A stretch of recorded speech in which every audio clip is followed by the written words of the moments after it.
Okay, we're recording now. So today we're going to move on to 12-mark questions.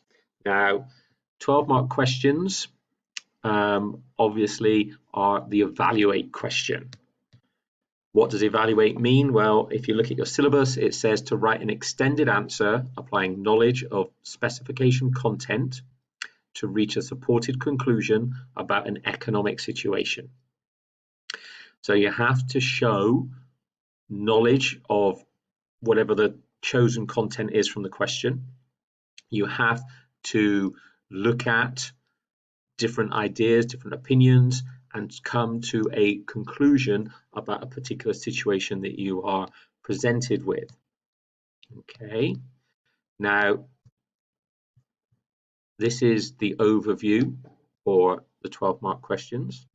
So if we just have a quick reminder of what this tells us, just opening up here. Here we go. So as we've said, 12-mark questions will begin with the term evaluate.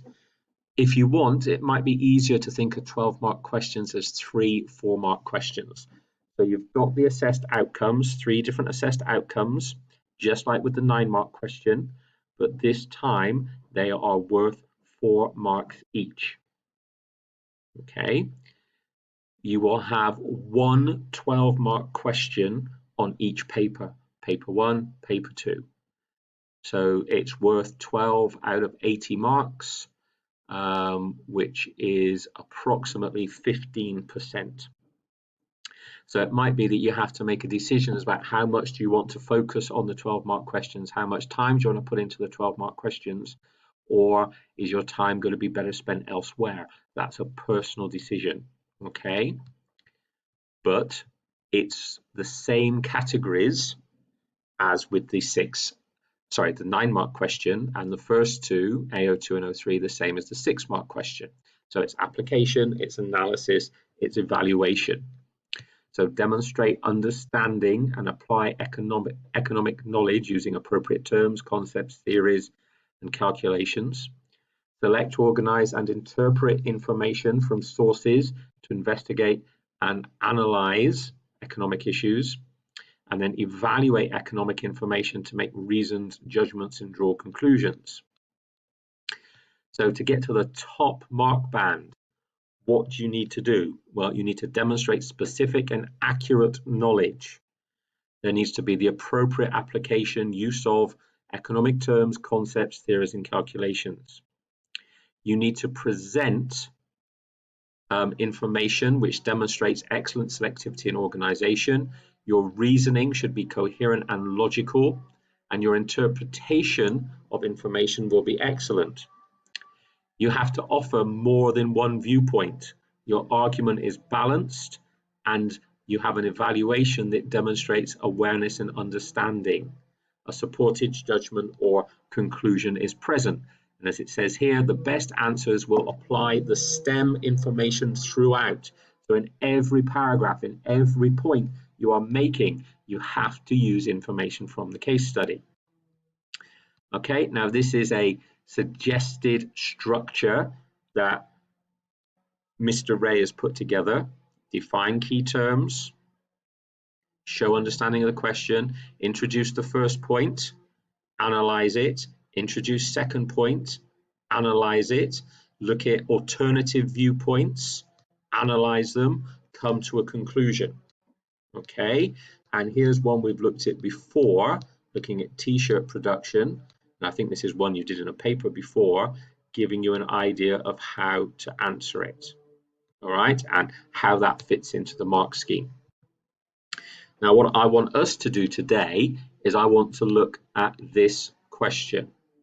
Okay, so what we've got here, figure 7, so that's just below, shows the market share of supermarkets in the Netherlands in 2017. So what we've got here is we've got 1, 2, 3, 4, 5 different supermarkets. They all have a minimum of 5% market share. So Aldi at 5%, just over 5%, Lidl around 7%, Jumbo is going to be around 18, 19%, Super Uni is going to be around 29%, in Albert Heijn, however you pronounce that surname, is around 35%. Okay, so we've got these different businesses dominating this market.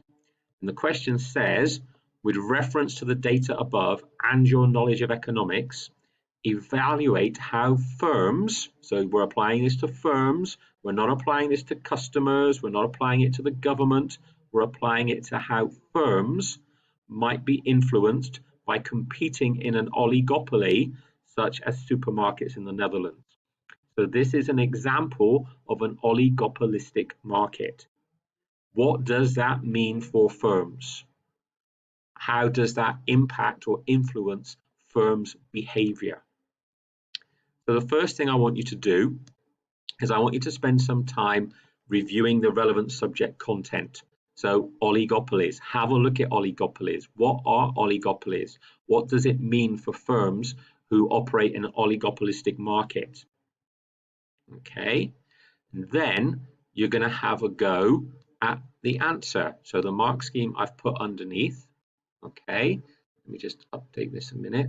The mark scheme is underneath. So you can refer back to that if you want. Okay, and also what I have done, let's find it for you. I have started a Google Doc here with the question at the top, and there's a section for everyone on there, and I want you to plan out your answer. So have a look at the information, plan out your answer, and I just want you to put a plan for your answer in here. So first of all, I am going to give you 15 minutes to do that. So that's roughly, by my clock on my computer, 12:52. I want you to go in, I want you to do some recap on what is an oligopoly, and then I want you to put a plan in for how you would answer the question.